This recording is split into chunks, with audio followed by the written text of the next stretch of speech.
Okay. I'll go ahead and share my screen with that. Okay, I'm Okay. going to give some welcome here.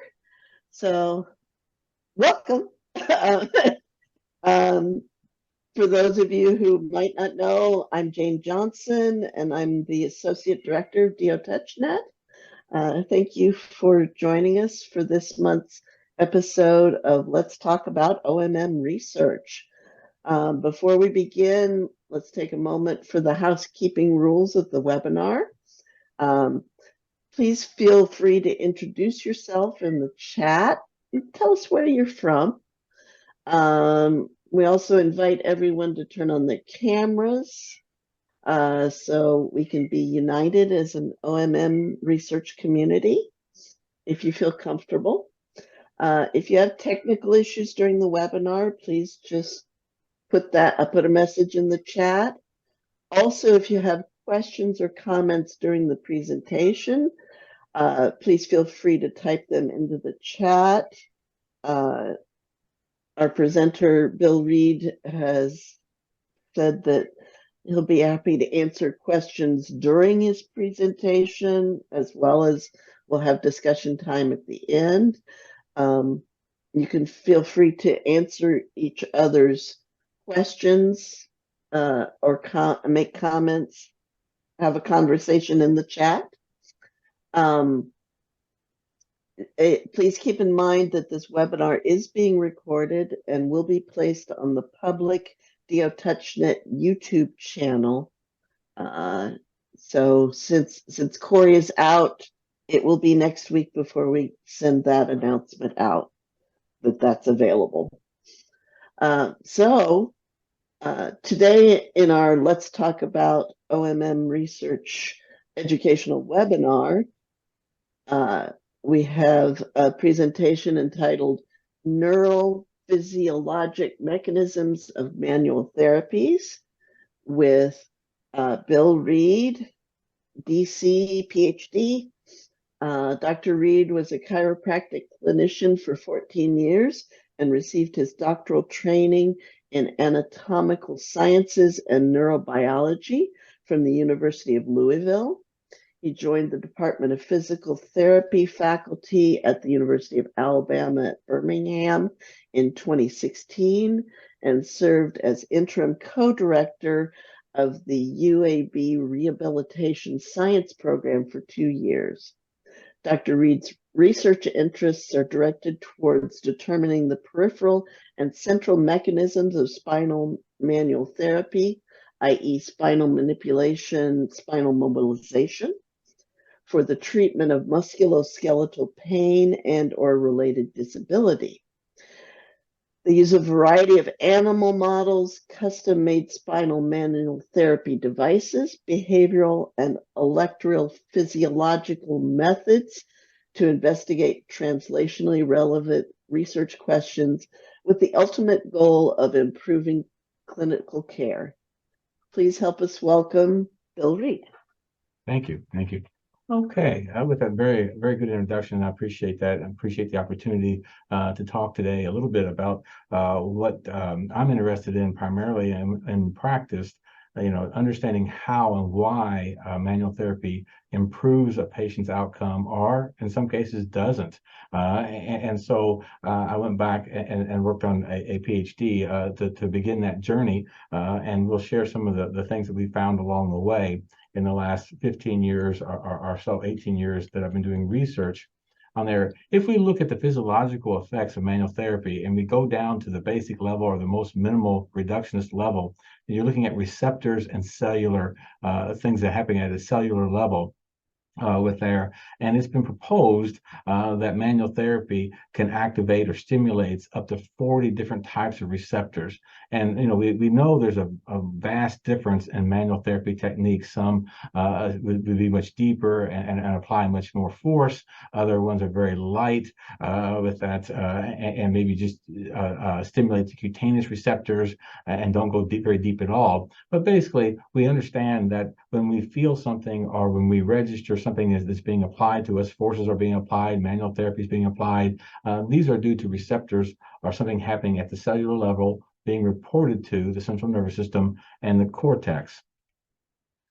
Your very own Brian Degenhardt with there in 2007. When I was in school, primarily, one of the main theories was that manual therapy stimulated or activated endogenous opioids with there. So your endogenous opioids were released, and that's why you felt better with that. So that was the kind of like the prevailing theory. And as we look at some of the receptors that are activated and are involved, that may not be the case with that. But earlier in 2005 and 2007, there was some work done looking at cannabinoids receptors and whether or not they were involved. That's becoming more and more active area of research today with that. What Brian found in his 2007 work was that manual therapy, or OMT, failed to change the AEA levels compared to control, but basically it did and this is, I'm very hard at pronouncing, it's very difficult to pronounce some of these names, but the N-polymethylethylamine amine was increased with that, which basically impacted AEA with that. So you may have an indirect relationship, and this is very important. It brings us to a very important concept, that what we do manually and applying manual forces to tissue may have multiple indirect effects, even though they may have direct effects on receptors, or downstream, the effects are taking place. And that's what's exciting. Hopefully that in the next decade or two, we'll be able to delineate some of these downstream effects. In 2003, this is now 20 years old, but Skyba and Kathleen Sluka, the University of Iowa, they basically, in a rat model of joint mobilization, found that basically the serotonergic and adrenergic receptors basically were involved in the hyperalgesia that was created by manual therapy. And so with that, whereas the opioid receptors and the GABA, and GABA is an inhibitory receptor, with that, they were not involved. When they blocked them, they had no effect on the manipulation-induced anti-hyperalgesia that was affected in their model. So this basically kind of steers away a little bit, perhaps, from opioids and GABA, the two obvious choices.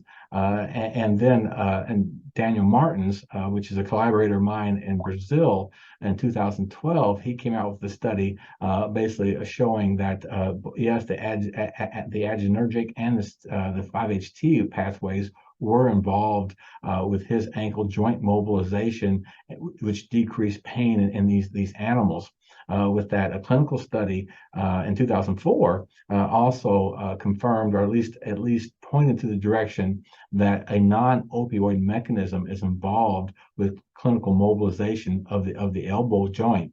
So you have, we can't rule out the opioid and endogenous opioid receptors, but they may not be the prime movers when we get to the cellular level or the receptor level of manual therapy. If we look at the reactive oxygen species, or ROS, and nitric oxide, or NO, there's a balance there. When you have pain or inflammation, there's an imbalance created in this between ROS and nitric oxide with that. And so it's a possibility that manual therapy basically restores this balance, this negative or imbalance of this ROS and nitric oxide. And what a colleague of Dr. Martins found was that ankle joint mobilization basically prevented one enzyme, catalase, but not SOD with there. And you'll have to go to the paper to get the precise details, but this was in a pain model of complex regional pain syndrome, where they basically put a very tight rubber band around the ankle of a rat, and you leave it there for a set amount of time and remove that, and it creates a model of complex regional pain syndrome, or chronic pain. And these animals basically experience ankle joint mobilization for 9 minutes a day, and you saw this change in these enzymes. When we looked at another study here, a more recent study in 2021 with nitric oxide synthase, or NOS, at the dorsal L5 dorsal root on day 12, it was shown that spinal mobilization and spinal manipulation basically reduced or inhibited the overexpression of this NOS, this nitric oxide synthase. And so this may be a mechanism of how manual therapy reduces sensitivity or reduces pain at a enzyme or cellular level. My lab, we published a paper in 2020 in Frontiers of Neuroscience that we basically gave animals, we injected nerve growth factor, which is involved in muscle pain.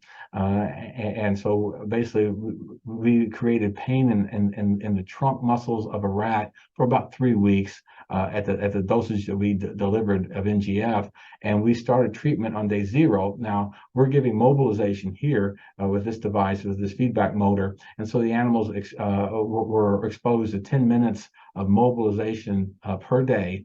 Starting at day 0, and then we harvested the dorsal root ganglion, and we were interested in pain neuropeptides, and so CGRP and substance P is another neuropeptide that's involved in pain, and so we harvested the DRGs, and basically we stained for CGRP, and then basically we calculated the percent of positive cells, and we wanted to determine if the mobilization decreased the number of positive staining CGRP cells in the lumbar DRG. And as you can see here on there, we saw an increase. The gray bar is the NGF animals, and so the NGF definitely increased the percent of CGRP, particularly in the upper lumbar, the L1, L2 area, but pretty much all of them have a higher gray bar, just not significant throughout the lumbar enlargement. However, what was interesting to us is the animals that received the 10 minutes of mobilization, starting at day 0 through day 12 on there, you had a significant decrease in the number of CGRP positive neurons in the dorsal root ganglia. And so we're interested in repeating this work. These were done in female rats we're looking at doing the work in male rats and also looking at substance P, which is another pain-related neuropeptide.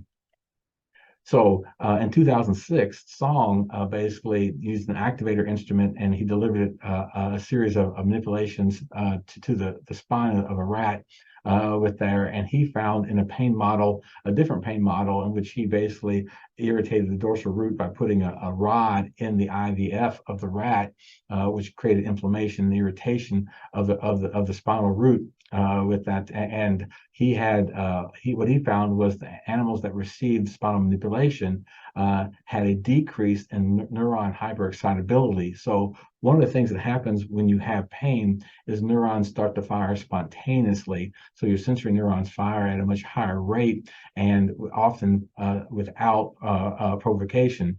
So he saw that you had a decrease in the neuron hyperexcitability in the animals that received spinal manipulation, and he also saw a decrease in the vascularization of the DRG.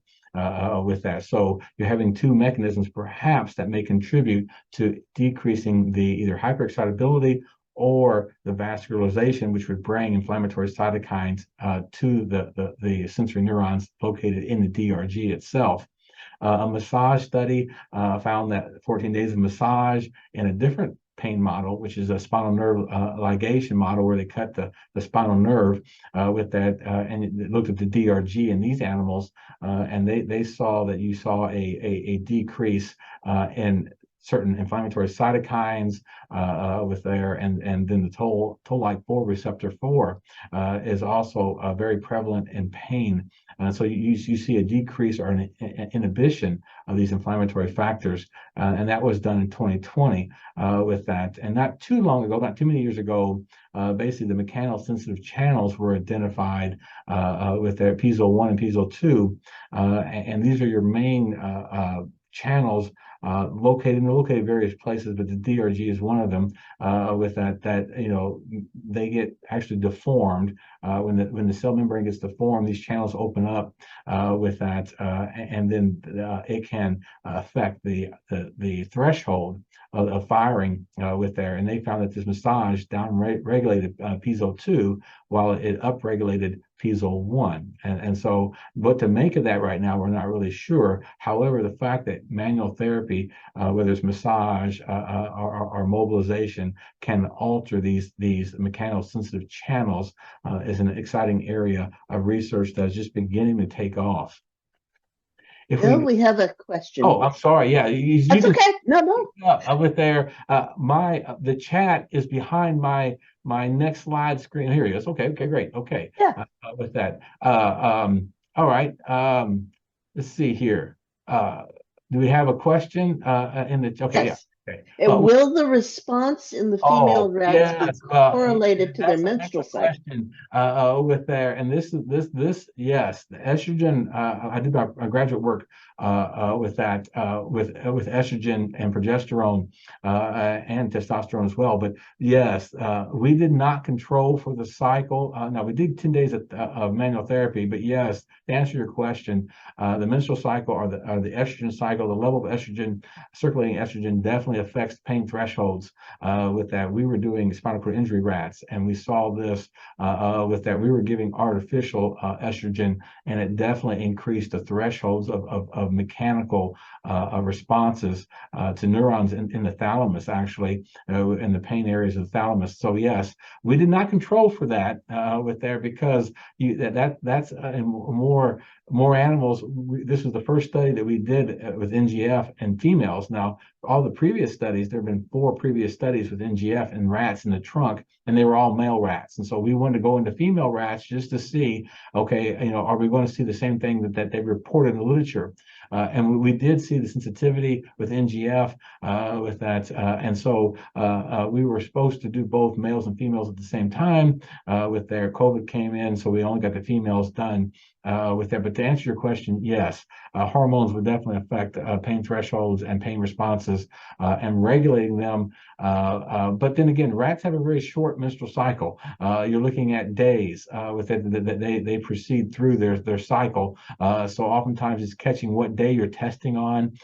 With that, we probably went through 2 cycles in the 12 days with that during our testing. But yes, that's a good question with there. But yes, well, males and females are different in pain responses, and NIH recognizes that now. It used to be, and people did steer toward male rats because of this issue of the menstrual cycle affecting pain. And so, but now basically you have to justify it with that, and then we're looking at it, but it does add a complexity to your study. If you back at when we were doing spinal cord injury, we were testing the rats every day, doing a vaginal sample to see what cycle or what stage of the cycle that they were in with that before we did our testings. And so that becomes very time consuming. But yes, it is a very important need to do both male and female. And like I said, there's been very much more literature and research done in male rats or mice or animals than female. Okay, so Dr. Martins in Brazil, he did a study in 2011, and he looked at microglia and astrocyte activation in a sciatic nerve injury. So he crushed the sciatic nerve injury, just pinched it, and you create a nerve inflammation with that. And what he found that 9 minutes of ankle joint mobilization decreased the amount of microglia activation and astrocyte activation. And these are not neurons, but these are basically our cells around the neuron in the spinal cord and the central nervous system that basically, if they release inflammatory cytokines with our neurotrophins, this is what drives a neuron to be hyperexcitable. And so if you can reduce the level of activation of microglia or astrocytes on there, you would reduce the excitability in the spinal cord, dorsal horn, for instance. This is where his tissues are taken from the dorsal horn. And so that was interesting, and we're following up on this work in our model as well to see if, in fact, that in our NGF model, microglia and astrocyte activation are decreased with our mobilization methods. Okay, with that. Now, our lab, I've spent probably 10 years looking at muscle spindle responses and to spinal manipulation in particular. And so in this particular model, we basically cut the dorsal roots of the preparation. We tease the fibers. We record from individual spinal muscle spindles, and muscle spindles record the rate of thrust or the rate of the rate of stretch. So when you thrust or when you apply mobilization or you apply massage, you're actually elongating the muscle, and then at different rates. And so we're looking at recording responses here from muscle spindles. And muscle spindles have, as you see here, a resting discharge. And then we give the 100 millisecond thrust using this feedback motor, and you see the muscle spindle increase its discharge, and then it goes into a silent period, and then it basically resumes its normal activity. So here it is reporting to the central nervous system that a thrust has been delivered. We delivered these thrusts at L6 with there, and then what you see, and you would expect this, is in displacement control, we displaced the thrust displaced 1 millimeter, 2 millimeters, and 3 millimeters here, and you see a gradation here in response with more force or more displacement delivered with the 3 millimeters, and then the shorter duration, since muscle spindles respond to the duration or to the rate of stretch. You see here that as we get down to 100 milliseconds, you start seeing inflection, 75, 50, and you start seeing this inflection in the spindle response, the shorter duration the thrust is. Now, to give a thrust in the clinic, it's roughly about 100 to 150 milliseconds is what typically what a manual therapy clinician will deliver. Whereas these devices here, these activators or any type of instrument device, typically delivers a thrust in less than 5 milliseconds. So you go manually 100 to 150 milliseconds. If you use a device, it's less than 5 milliseconds. Typically 2 or 3 milliseconds is the thrust duration using an instrument or device to deliver the thrust. Here we looked at did the location of the thrust on the vertebra matter, the thrust contact site, and it turns out as long as we were on L6, there was no significant difference whether it was the spinous process, lamina, or mammillary process. However, when we went down to L7, we saw a significant drop, and these were L6 muscle spindles, so that makes sense that when you get a segment away, that even though the muscle spindle responds, it doesn't at a decreased rate during the thrust itself. But anywhere, the contact site, anywhere on the L6 vertebra, there was no difference in the spindle response to the thrust. Now, one of the problems or complexities that we have with manual therapy research is no two clinicians can deliver the same force time profile of their thrust or their massage. Even the same person can't replicate. They're closer, but they don't replicate the same thrust on a patient or individual. And so here is a force time profile of 3 clinicians. And you see this one clinician has a very long preload before he or she gives the thrust, which is this little peak here, has a very long, prolonged preload and then gives the thrust. Whereas this other clinician has very little preload and then basically gives into the thrust and has a little higher amplitude as well. And so this variance among technique among individuals, and like I said, even if we did the same individual, they would be closer, but there'd still be variance in their thrusting with that. But that creates difficulties in data analysis, and that's one of the things that we used device-delivered thrust because we can do it in a consistent manner. However, you lose what the feedback, the manual feedback that you get when you thrust or deliver manual therapy to a person, whether it's massage or whether it's a manipulation or mobilization. What we found is the smaller the preload, the greater the response during the thrust. And then we looked at 1 second and 4 second duration preloads, and it turns out if you had a preload of 4 seconds versus 1 second, there was a significant difference of the response during the thrust. Now, the caveat to this is, does this matter clinically? Does it make a difference in the clinical outcomes? We don't know that. This is basically looking at what happens physiologically when you apply the thrust and how do the muscle spindles record that. And this is one of our preps here. We're using the activator on L7 of this particular preparation, and I'll play the video for you. And so this is, we're going through the one, two, there's 4 settings in the activator. And if you watch down here, you'll see it get a little more force imparted with there. And so you see a little bit more reaction of the prep. And what we were interested in this study, 2 things with that is basically how the force is diminished as it travels through the tissue from the surface. We don't know a whole lot of knowledge about what happens at the disc level, or at the dorsal root ganglion level, or at the multifidus level. Most of our devices are measuring forces at the surface level, or responses at the surface level. And so we were trying to get a feel for what's happening, or grasp what's happening at a deeper level. One of the interesting things that came out of this study is, if you look at activator setting 1, it delivered 26 newtons with there, and then you jump up to 40 newtons as a mean of thrust, and then 37 and 39. And so you look at activator setting 2, 3, and 4, and they're all delivering a very similar amount of force. So it's not a progression up, and this may be 2 things: either the device and how it's been manufactured. And I think that they recognize this, and I think that the latest version of Activator 5, they may have corrected this. So they wanted a stepwise progression in force, or it's the body's response, that it's absorbing the force delivered, and that's what you see as you deliver the force. You basically have the soft tissue absorbing the force at the same time. Here, the feedback motor here is we use to deliver a spinal manipulation of 100 milliseconds or 150 milliseconds, whereas we can control with the feedback motor the duration of the thrust. We can't. I mean, an activator delivers a thrust at 3 milliseconds. It's a consistent thrust, but it's at 3 milliseconds. The duration is always at 3 milliseconds roughly, whereas the feedback motor, we can program to deliver thrust at 100, 150, or 200 milliseconds if we want. I'll play the video here. It's just a very quick thrust of 100 milliseconds with there on the L7 vertebra. Oh, we're going to do that again.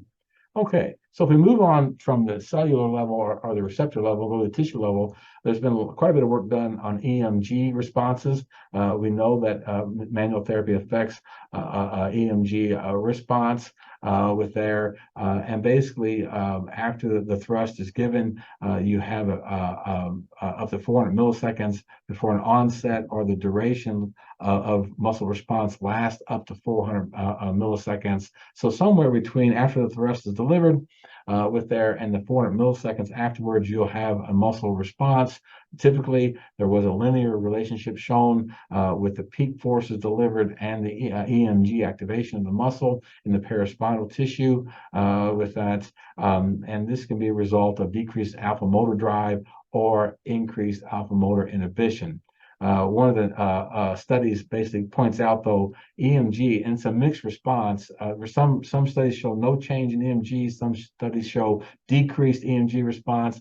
Some show increased EMG response. And part of that is it's challenging to basically, when you're testing EMG responses, to have the participant do the same task, have the same posture before and after manipulations, during the manipulation. So there's a lot of complexity to doing EMG, and I think that contributes to the amount of variance that we have and gives us mixed results. And this is not just in EMG, but in other types of measurements as well. It's hard to have controlled environments pre and post manipulation. Short-term changes in muscle length, muscle strength, responses in the literature are mixed. Overall, there seems to be a transient increase in muscle strength right after manipulation, typically within minutes of manipulation. And then if you wait longer, then you don't see a change. There was one study that showed a change at 30 minutes, but not 60 minutes. But most of the studies are looking at strength. They test the strength within a minute or 2 minutes after the manipulation or mobilization is given, or manual therapy. With H reflexes, there again, this literature is mixed. You have many showing a decrease in H reflex amplitude, peak amplitude, but you also have a fair number of studies that show no changes in H reflex. And even one study showed just changing position on the table from going from your back to your side, lowered or decreased the H reflex. And so I don't know if H reflexes are as rigorous as we want, if you're just changing position or that can change your outcomes or your data. And with massage, as short as 30 seconds of massage was shown to decrease H reflex responses in 2 studies. So if we go to the effects of the physiological effects at the neural level, so we're going up either in the spinal cord level or in the cortical level, we can look at motor evoked potentials and the amount of cortical excitability, silent periods in the cortical area with their and our somatosensory evoked potentials or SEPs, and this basically looking at brain or spinal cord responses to a peripheral stimulus. And then we can use transcranial magnetic stimulation, and we can stimulate an area of the brain and then record or look at responses after the manipulation or massage. And basically what we found, or what's been reported, is that these are initial studies, these are early studies, so we can't put too much weight in these studies but a particular study pointed out that spinal manipulation attenuates or decreases, particularly in the N30 area in somatosensory cortex. And this area, the N30 area, is associated with sensory motor integration in the prefrontal cortex. And so the prefrontal cortex does many functions, but here this study is alluding or pointing to the fact that spinal manipulation attenuates or decreases the amount of activity happening in the prefrontal cortex. With that, we saw it's been reported by Heidi Havik and her group in New Zealand that you had spinal manipulation increase cortical excitability in the supplemental motor area as well. And so currently, as it stands, this work suggests that spinal manipulation alters the balance between the inhibitory and excitatory output to the muscles, but much more work needs to be done. These were small studies, oftentimes without control groups, or very small studies with control groups. And so this needs to be replicated and confirmed in other laboratories with that. Here is a study using transcranial magnetic stimulation in a population with ankle sprain history, and they received a thrust manipulation to their foot and then what they found and reported was thrust manipulation increased the cortical excitability, whereas mobilization, a different mode of manual therapy, decreased it. So we may see differences at the cortical level based upon the type of stimulus that we deliver in the clinic. With that, we also saw a cerebellar inhibition, which was interesting if you think about the motor control and the cerebellar, the role the cerebellum plays with that. And so you saw that a 50% reduction with patients receiving manipulation, as opposed to the 1% reduction in net pain participants receiving a sham in the cerebellum. And so what may be happening is that you have like surround inhibition with of areas around a particular cortical area. And then basically, so when you give a thrust, you're kind of dampening down the noise, so to speak, around a certain area in the brain that's getting this message with there. But there again, I just want to make mention that these studies are early studies and they're underpowered oftentimes, and there's a lot of noise. When you do recording, since you can't record directly from the neurons without being invasive and basically doing animal studies, oftentimes you're going through the scalp and you're going through the bone, and you can only record a certain depth, and you have a lot of noise and artifacts, and so these have to be taken account of. So this stage and these studies are early stages. If we look at the autonomic nervous system, there was a systematic review and basically showed that manual therapy or spinal manipulation and mobilization decreased systolic but not diastolic blood pressure. So that's been a hotly debated thing, whether or not manual therapy can impact blood pressure, and it looks like it can, but basically maybe in the systolic versus not the diastolic part of the blood pressure. And there was no change in the heart rate in this systematic review. There was a systematic review involving massage, and they said massage and manual therapy had a greater effect on lowering blood pressure than just the pharmacological intervention alone. Many studies on changes in skin conductance with manual therapy, and that is mixed in overall, some increase, some decreases, depending upon the study. But overall, changes with the the autonomic nervous system are small and transient. You have a very brief response to the intervention. And that's always been the case, it seems, when you look at whether it's blood pressure or heart rate variability or anything involving the autonomic nervous system. Bill? Yeah, I'm sorry. I believe Marie Jackson has a question for you. Okay, Marie. Thank you. So just curious, what is the hypothesis for just this systolic decrease? Is there any thoughts on that? I really don't with there. It would have to be,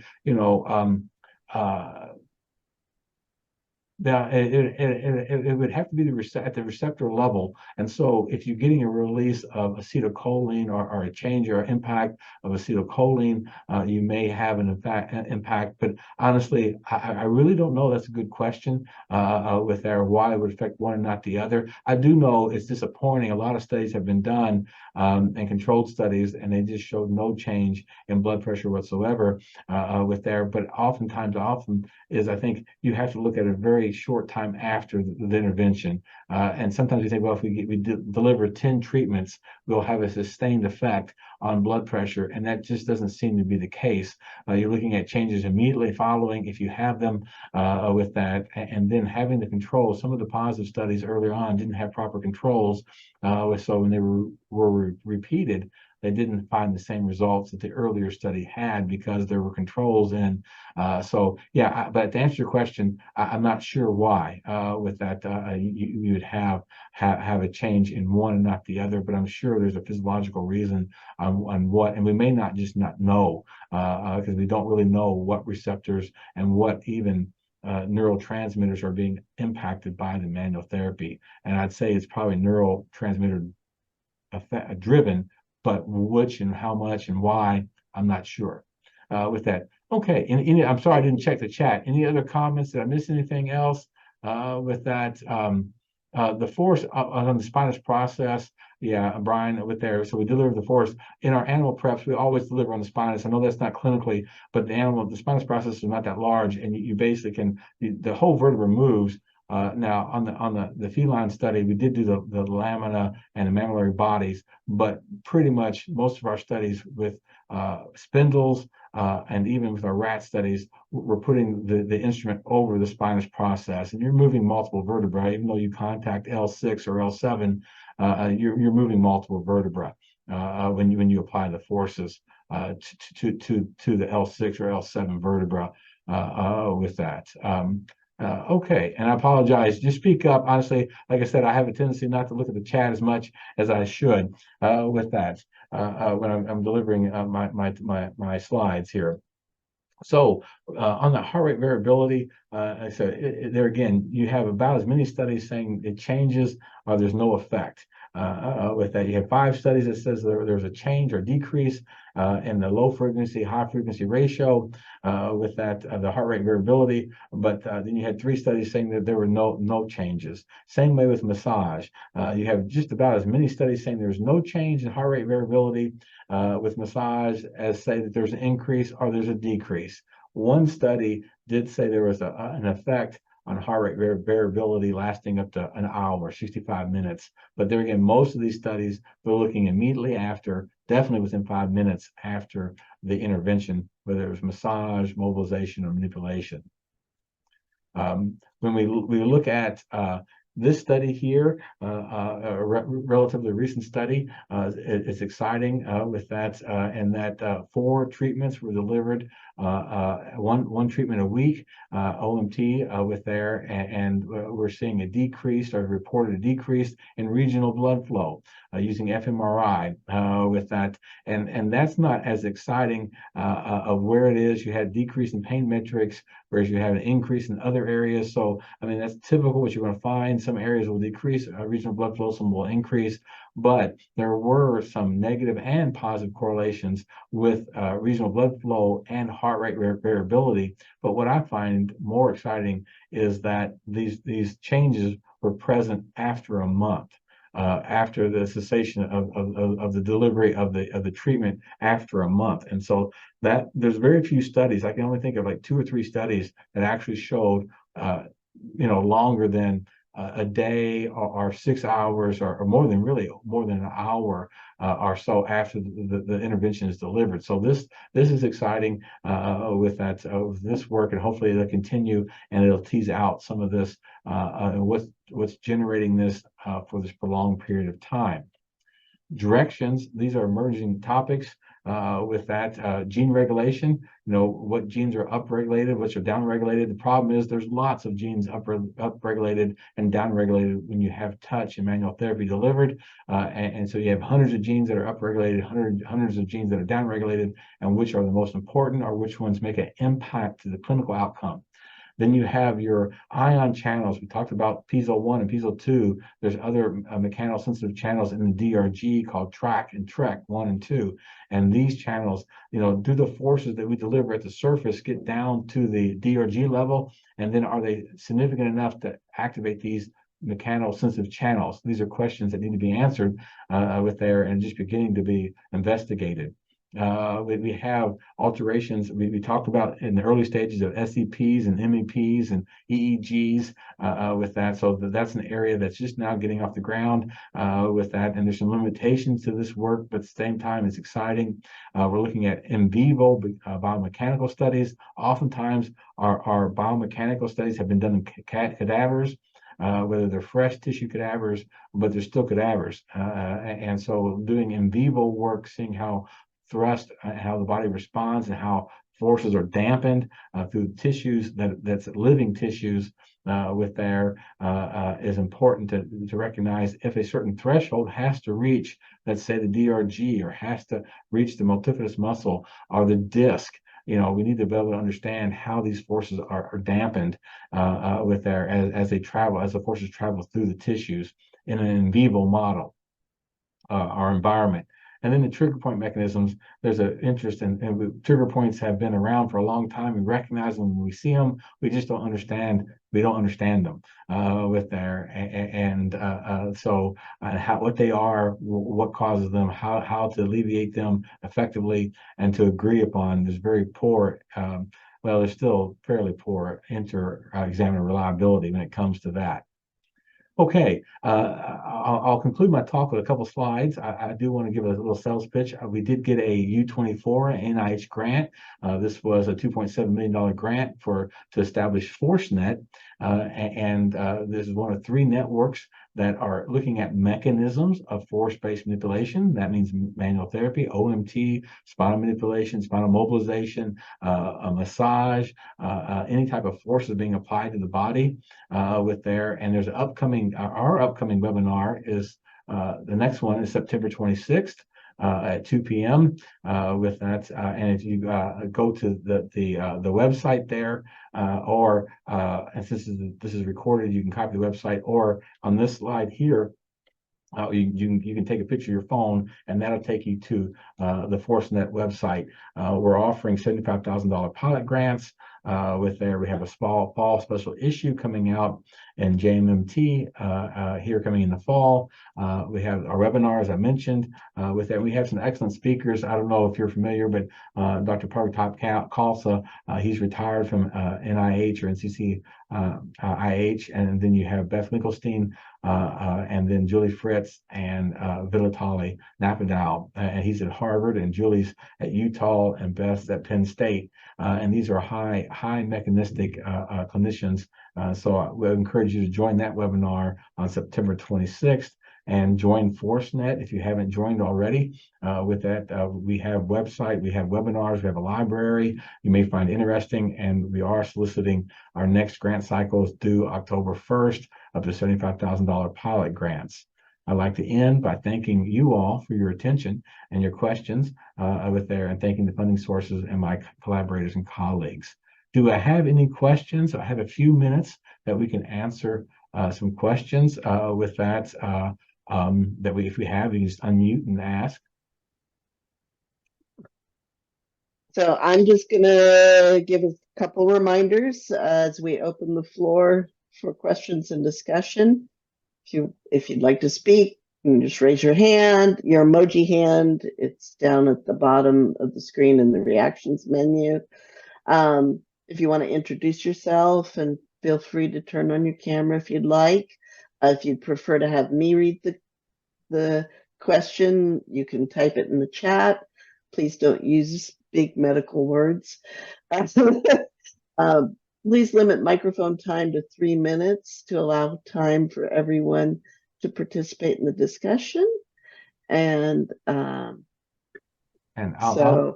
Amy's question, yeah, and this OMT or OMM study is ongoing. I mean, this line of investigation is ongoing, so it'll be interesting to see if they go longer term with that, other than 4 weeks or 1 month. But honestly, to see it at 1 month or see a change, or even, like I said, you have positive and negative correlations, which is exciting. What do they mean? Do they have clinical significance? Does it matter?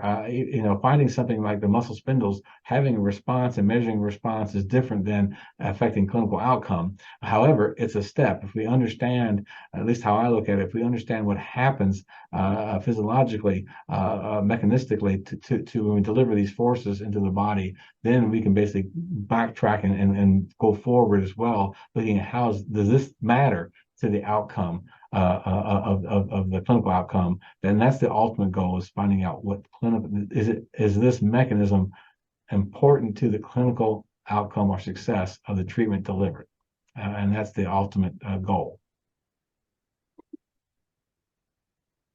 Any other questions that I can try to attempt to answer for anybody? These are all early stages. I mean, this area, they just haven't had a lot of researchers investigated. We have got NCCIH now, have had for a couple of decades involving, but it's still a small amount of resources compared to cancer research or something larger, stroke or cancer with that. So hopefully we're getting more and more scientists interested in these questions, and we'll start having more and more exciting findings coming out on why manual therapy has a positive impact or why it doesn't. So, Bill, as a leader in this field and within NIH, can you give us a vision of what you see the research priorities and directions and the intended outcomes to be in the upcoming decade from your center, as well as future projects that you hear them talking about? Yeah, I think there's a big focus on non-invasive measurements, right? So getting the technology with that and the resolution of technology, and it's just starting to come along now with that. And you're affecting not just single cells, you're affecting thousands of receptors and thousands of several different types of cells and this and there. But I think the imaging is one of the things that is non-invasive imaging or non-invasive measurements, objective measurements with their of manual therapy. And I mean, I think when MRI came along, we thought, well, okay, hey, we can measure and we see changes. We just don't know what they mean. With that, you see, increase of blood flow in this region. Okay, is that important to the treatment outcome? And so they're looking at, I know the trigger point area as an ultrasound has become very prevalent, or a very big push. And ultrasound, we've gotten much more sensitivity and much more resolution with our ultrasounds,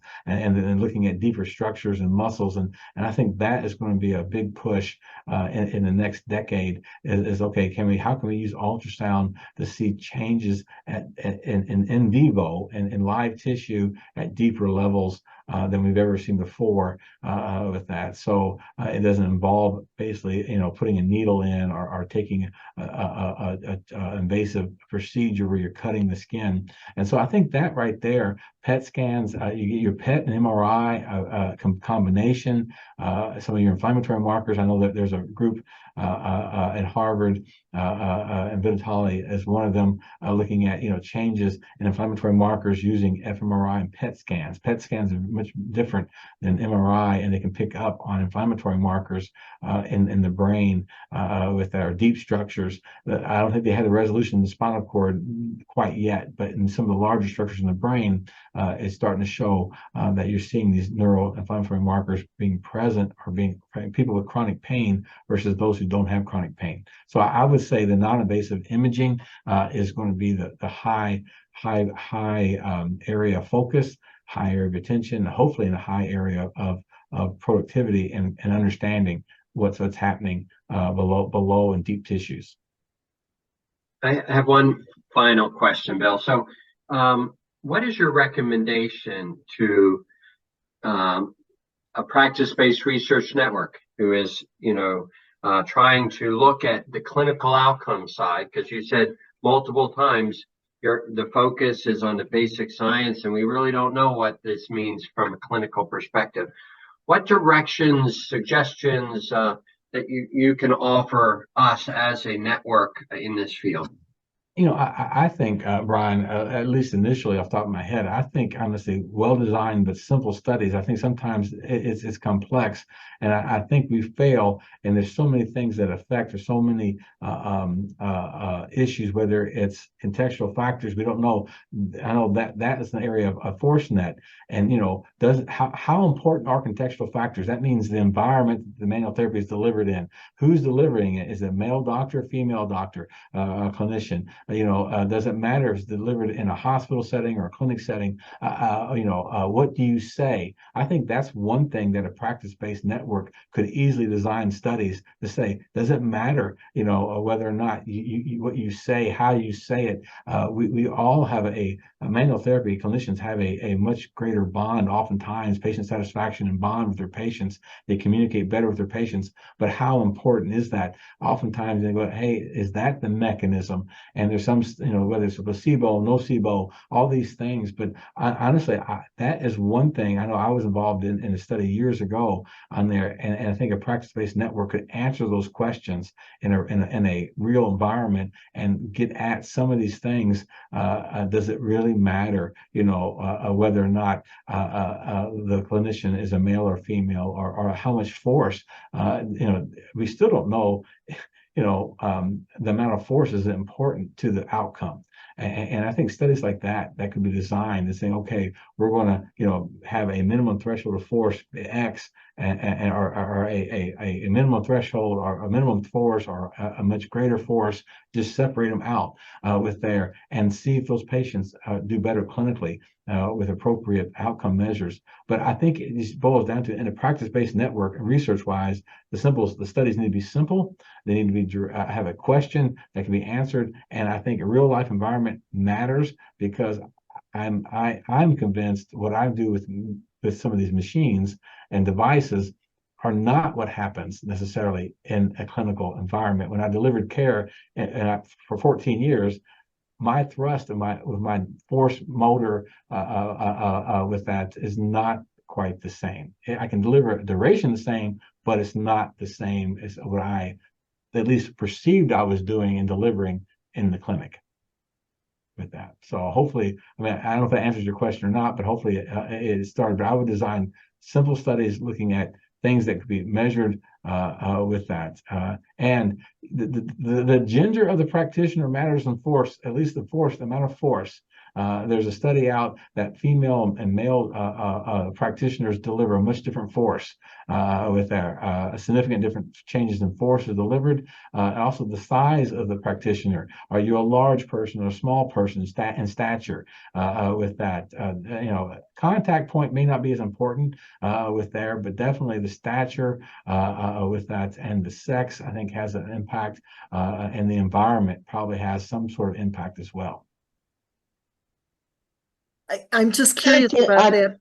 I'm sorry, we promised Dr. Reed that we would finish up by 1 o'clock, and so I'm afraid that our time for live discussion is up. I apologize. You can reach out to me by email. I'm at University of Alabama, Birmingham. Just look it up on the website and the Department of Physical Therapy. You can send me that with there. I'll be happy to follow up with any questions or even a Zoom call if necessary with that. But just look me up on the internet and just reach out to me. Thank you. And don't forget that this webinar recording will be placed on our YouTube channel, and there's area there where we can continue this discussion. So watch your email for announcement about that. Thank you, Bill, for a wonderful presentation.